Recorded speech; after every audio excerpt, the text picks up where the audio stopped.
l'équipe de France et maintenant l'honneur de l'équipe de Galles. Land of my fathers, la terre de mes ancêtres.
Et voilà.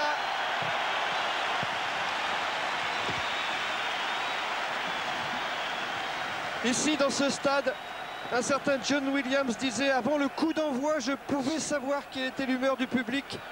Dieu m'en est témoin à la manière dont les gens chantaient. Je savais s'ils étaient confiants ou s'ils avaient la trouille. Jamais, jamais depuis 10 ans, les spectateurs gallois de l'Arms Park n'ont eu autant confiance dans cette équipe dont vous voyez ici la composition. Avec quelques modifications dues aux blessures de Yayan Evan et de Nigel Davis. Modifications aussi en ce qui concerne l'équipe de France, puisque Ntamak fait aujourd'hui ses débuts internationaux à la place de Bernard Sall, blessé. Baptême du feu pour Emile Ntamak, mais dont nous connaissons le talent et qui devrait s'en sortir face à Nigel Walker, qui était quart finaliste des Jeux Olympiques. Avec des Gallois qui en ce début de rencontre de toute façon sont dominateurs et surtout un Scott Quinnell d'une grande lignée de rugbymen qui échappe à tout le monde. Il échappe à Penaud et il avait échappé avant à Saint-André pour marquer. Les Gallois mènent à ce moment-là 8-3 et puis ils continuent de subir vraiment la partie, ces Français, et en fin de première mi-temps, eh bien, ils sont totalement débordés par la fougue des Gallois. Et ce qui devait arriver arrive, c'est-à-dire que les Français se retrouvent en position de hors-jeu. Tous les trois quarts français sont hors-jeu. Et l'arbitre néo-zélandais, monsieur McLachlan, qui a été assez sévère cet après-midi, il n'a pas laissé beaucoup jouer, il a eu peur sans doute que ça ne dégénère, eh bien il donne à Neil Jenkins, l'ouvreur gallois, la possibilité de porter le score à 17-3, c'est-à-dire qu'il y avait eu beaucoup de pénalités de ce style marquées par les Gallois, et à la mi-temps, c'est le score 17-3, on se dit que c'est la déroute française. Et puis en deuxième mi-temps, ça va un peu mieux, avec des bons, avec comme Lacroix, qui s'il n'était pas heureux dans ses coups de pied, a été bon dans le jeu, et les Français repartent de plus belle.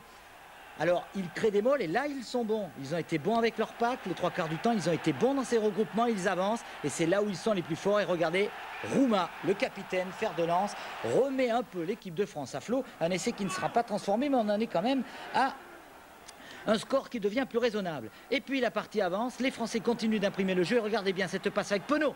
Et pour un c'est la lancée qui marque entre les poteaux, l'histoire se refait. Il avait fait la même chose il y a quelques années. Et là, ça devient sérieux parce que cet essai est transformé. Les Français reviennent à 17-15 et on se prend à espérer. Il reste 17 minutes à jouer. Et puis eh ben, de nouveau, les Français retombent dans leur vieux péché, puis surtout les Gallois vont jusqu'au bout. Et ils nous marquent un essai terrible, même si ce Walker, qui est très rapide de toute façon, ne peut être arrêté par Sella et finit par marquer l'essai meurtrier qui donne la victoire aux Gallois.